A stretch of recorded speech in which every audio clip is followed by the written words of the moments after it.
এবারে নজর রাখবো কলকাতার দিকে। কলকাতার চেতলায় অবস্থিত চেতলা অগ্রণী সুইমিং ক্লাবে সোমবার সকালে ঘটে গেল এক মর্মান্তিক দুর্ঘটনা। সাঁতার কাটতে নেমে জলে ডুবে মৃত্যু হলো এক যুবকের। মৃতের নাম রিচিত চক্রবর্তী। তার বয়স আনুমানিক 19 থেকে 20 বছর হবে, আর তিনি কালীঘাট এলাকার বাসিন্দা বলেই জানা গিয়েছে। পুলিশ এবং স্থানীয় সূত্রে খবর পাওয়া যাচ্ছে, প্রতিদিনের মতো এদিনও সকালে সাঁতার কাটতে চেতলা অগ্রণী সুইমিং ক্লাবে আসেন রিচিক। আর সকাল প্রায় 8:40 মিনিট নাগাদ তিনি সুইমিং পুলে নামেন। সাঁতারের অনুশীলনের অংশ হিসেবে তিনি ব্রিথ হোল্ড বা দীর্ঘক্ষণ জলের নিচে নিঃশ্বাস আটকে রাখার অনুশীলন করছিলেন বলেই প্রাথমিকভাবে জানানো হয়েছে। আর প্রত্যক্ষদর্শীদের দাবি, প্রথমে সবকিছুই স্বাভাবিক ছিল, কিন্তু কিছুক্ষণ পর আচমকাই জলের নিচে অচেতন হয়ে পড়ে যান ওই যুবক। বিষয়টি নজরে আসতেই কর্তব্যরত ট্রেনার এবং অন্যান্য কর্মীরা দ্রুত জলে নেমে তাকে উদ্ধার করেন। মুহূর্তের মধ্যেই তাকে পুলের বাইরে নিয়ে আসা হয়। এরপর কোনো সময় নষ্ট না করে তাকে দ্রুত নিকটবর্তী হাসপাতালে নিয়ে যাওয়া হয়। সেখানেই চিকিৎসকেরা তাকে পরীক্ষা করে মৃত বলে ঘোষণা করেন। যুবকের আকস্মিক মৃত্যুর ঘটনায় শোকের ছায়া নেমে এসেছে পরিবার, বন্ধু এবং সুইমিং ক্লাবের সদস্যদের মধ্যে। ঘটনার খবর পেয়ে চেতলা থানার পুলিশ ঘটনাস্থলে পৌঁছায়। তবে পুলিশ সুইমিং ক্লাবের কর্মী থেকে শুরু করে ট্রেনার এবং উপস্থিত প্রত্যক্ষদর্শীদের সঙ্গে কথা বলে ঘটনার বিস্তারিত তথ্য জানার চেষ্টা করেন। আর কি কারণে এই দুর্ঘটনাটি ঘটলো, ব্রিথ হোল্ড অনুশীলনের সময় কোনো শারীরিক সমস্যা দেখা দিয়েছিল কিনা, নাকি অন্য কোনো কারণ রয়েছে এর পেছনে, তা খতিয়ে দেখা হচ্ছে।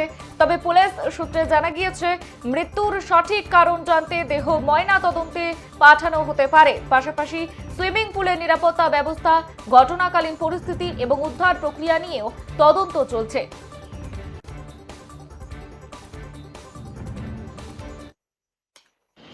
ব্রিথ হোল্ড করছে বললে, হ্যাঁ ব্রিথ হোল্ড করছে। তখন অভিষেক স্যার বললো কী হয়েছে, আমাদের যে সিনিয়র স্যার ব্রিথ হোল্ড করছে। অভিষেক স্যার বললো ঠিক আছে, আমরা কিছুক্ষণের মধ্যে উঠি বলে স্যার আমি তারপরে দেখছেন কি, তারপরে আমি যে ভেতরে গেছি, আমি প্যান্ট জামা চেঞ্জ করতে গেছি, যেহেতু আমাদের ছুটি হওয়ার প্যান্ট জামা চেঞ্জ করতে গেছি, তখনই আওয়াজ আসলো যে টুবাই তাড়াতাড়ি বাইরে। সঙ্গে সঙ্গে আমি স্যার বাইরে এসে পায়ে হাতে। কতক্ষণ ধরে নিচে ছিল জলের তলে আপনারা? স্যার ওই লোকটা বললো স্যার খুব জোর 1 মিনিটও হবে না, সেকেন্ডের ব্যাপার। কত মানে ওই সুইমিং জানতেন? সুইমার স্যার, আমাদের রেড হচ্ছে নোভিস, কালার হচ্ছে সুইমার। সুইমাররা ওদিকে করে, নোভিসরা এদিকে করে। কোনো অসুস্থতা লক্ষণ না স্যার, ছেলেটা যে কদিন ধরে সুইমিং করছে, বন্ধুরা আসলে বন্ধুদের সঙ্গে গল্প করে, আর আজকের বন্ধুটা আসেনি, যে ফলে ও আজকে একটু একলাই সুইমিং করছে। আর সুইমাররা স্যার একলাই সুইমিং করে, আলাদা ওদের কোনো বিদ্যুৎ করতে গেলে পারমিশন নিতে হয় বা সবাইকে জানিয়ে করতে হয়। আমাদের স্যার আন্ডার ওয়াটারটা অ্যালাউ নেই, কেউ জলের তলা থেকে এপার ওপর করতে হয়। আমাদের ব্রিথ হোল্ডটা প্র্যাকটিসে দেওয়া হয় 10 সেকেন্ড, হার্ডলি 20 সেকেন্ড। আর কেউ সেই দিন যেরকম একটা ছেলে 3 মিনিটের উপর ব্রিথ হোল্ড করে, এরকম ব্রিথ হোল্ড পড়ে।